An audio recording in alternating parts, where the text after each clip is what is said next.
You know that feeling, that surge of energy you get from a great live show, that power that just makes you want to crank the volume up? Oh, yeah. That's the core of rock music. Exactly. And today we're going to trace the history of the fearless women who didn't just stand on the stage. I mean, they really built the genre from the ground up. And that's a story of incredible talent hitting a wall of resistance. Yeah. Back in the 1950s when rock was just starting, the barriers for women were huge. Yeah, especially for women of color. Absolutely. Hmm. And yet, the actual DNA of rock, that mix of gospel, blues, and that electric power, a lot of that was perfected by female artists. Okay, so let's start at the very beginning then, with the woman they call the godmother of rock and roll. Sister Rosetta Tharpe. Right. She was just a total phenomenon, and not just for her voice, but for what she did with the instrument. Mm-hmm. Her technical skill. She didn't just play the guitar, she was one of the very first to use the electric guitar as a lead instrument. You can see these old films of her, and she's just shredding. Yeah, she's in a gown, holding this heavy Gibson guitar and just playing these complex, distorted riffs. It's incredible to watch. And that became the template. How so? Well, the way she blended gospel rhythms with this secular intensity, the aggressive strumming, the timing, that was the blueprint for rock and roll energy. So people like Chuck Berry, Elvis. They were basically adopting the style she had already pioneered. But even the women who had huge hits on the R&B charts, they still faced so many challenges. Right, like Ruth Brown and Laverne Baker. I mean, they were massive commercial successes. Huge. They proved this music could sell millions, but they were treated so unfairly. They were on these grueling tours dealing with racial segregation on top of, being women in a totally male-dominated business. So it's selling out venues, but the contracts. The contracts were terrible. The pay was not there. It's Yeah. really the central paradox of that early time. They proved they could command a stage just as well as any man, maybe even better, but they were still marginalized. Exactly. But that success, even with all the problems, showed the industry that female-led pop could be huge. And that brings us right into the 1960s. The girl group era. Right. And this is where the control really shifts. It moves away from the artist and toward the producers. So you get groups like the Ronettes, the Crystals. Yeah, and the sound was so specific. Catchy 3-minute songs, big orchestral arrangements, all about teen romance. And the look was just as important. Matching outfits, synchronized dance moves for TV. But the key thing here is that they didn't have much creative control, right? Almost none. They were the amazing, unforgettable voices, but powerful male producers like Phil Spector were making all the decisions. The women were the engine, but someone else was steering the car. Even at a place like Motown. Especially there. It was a very tightly controlled system. Stars like Mary Wells or Martha and the Vandellas would practice harmonies for hours and hours to get that radio-perfect sound. And their success was global. It was. It really helped turn rock and pop into a global phenomenon.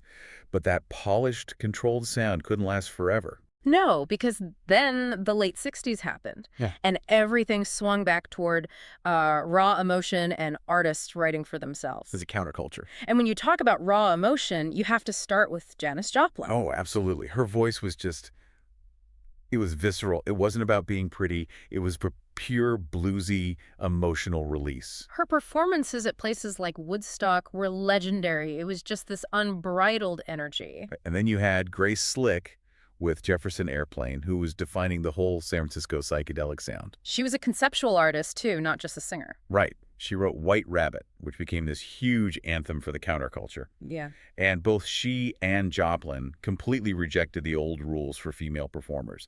They wore casual clothes. They spoke their minds about politics. They showed that women could lead these loud experimental rock bands. Yeah, and that idea of self-expression gets even bigger in the early 1970s with the singer-songwriter movement. This is where women really take control, writing everything, the music, the lyrics, the arrangements.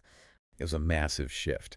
Suddenly, female artists were being seen as serious composers, as poets.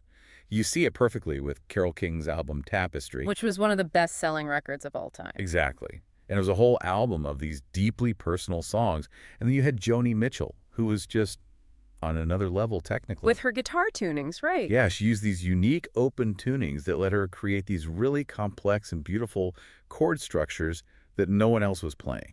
It was high art. So that poetic voice sets the stage, but then in the mid-70s, the volume gets turned way up. Oh, yeah. Women start forcing their way into hard rock and metal. Which were genres that were seen as, exclusively for men. The resistance was intense. The assumption was that they couldn't play as well, so they had to constantly prove themselves. And they did. You look at Anne and Nancy Wilson of Heart. Exactly. Nancy wasn't just singing. She mastered these really complex guitar riffs.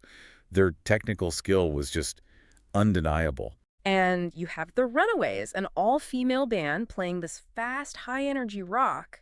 Joan Jett came out of that band. And became an icon. I mean, I love rock and roll as the timeless anthem. So that defiant attitude, it just explodes in the late 70s with punk. Right. And punk changed all the rules. The whole idea was DIY, do it yourself. You didn't need expensive gear or years of lessons. Nope. Just energy and something to say. Yeah. And that opened the door for so many women who had been shut out by the industry. Artists like Patti Smith, who was kind of mixing rock with spoken word poetry. A total original. Mm-hmm. And then you had Debbie Harry with Blondie, mixing that punk energy with disco and pop. And that had a huge cultural impact. It was profound. Punk gave women permission to be loud, to be aggressive, to not have to be pretty. They made their own clothes, their own album covers. It was total independence. And then the 80s arrive and everything changes again. Everything becomes visual. MTV happens and suddenly music videos are everything. And women just dominated this new era. You had these vocalists with huge personalities that were perfect for the screen. Like Pat Benatar with that incredible, almost operatic voice. And Cyndi Lauper with her amazing fashion and just fun, playful videos. Can't forget Chrissie Hynde of The Pretenders. She had that cool punk attitude, but with this really polished new wave sound. A brilliant songwriter. And then, of course, the biggest comeback story of the decade. Tina Turner. Tina Turner became the queen of rock. Her stadium shows were these massive, high-energy spectacles.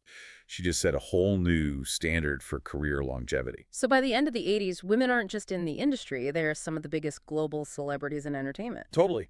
But that level of polish led to a backlash in the 90s. The alternative scene. Yeah, where being authentic and different was what mattered. It was a perfect platform for artists like Alanis Morissette. Who sold millions of albums by just being brutally honest about her emotions. And the music got heavier again, too. You had grunge bands like Hole and L7 bringing back that chaos and intensity. But the really important thing happening then was the Riot Grrrl movement. That was revolutionary. It wasn't about getting a record deal. It was a grassroots movement to build a community. Encouraging young women to start their own bands, make their own magazines or zines. And to use them to talk about social issues, feminism, all outside the mainstream industry. It was pure DIY spirit applied to social change. So as we move into the 21st century, technology just shatters the rest of the barriers. Completely. You have artists like Hayley Williams of Paramore, who became a hero to a whole generation, blending genres so seamlessly. And artists like St. Vincent or Mitski are using really complex arrangements and modern tech to constantly push the boundaries of what rock even is. And how music is made has totally changed. So many artists record in home studios now. They don't need a big label. Right. They can just share their music directly with fans through social media. The result is this incredible diversity of sound.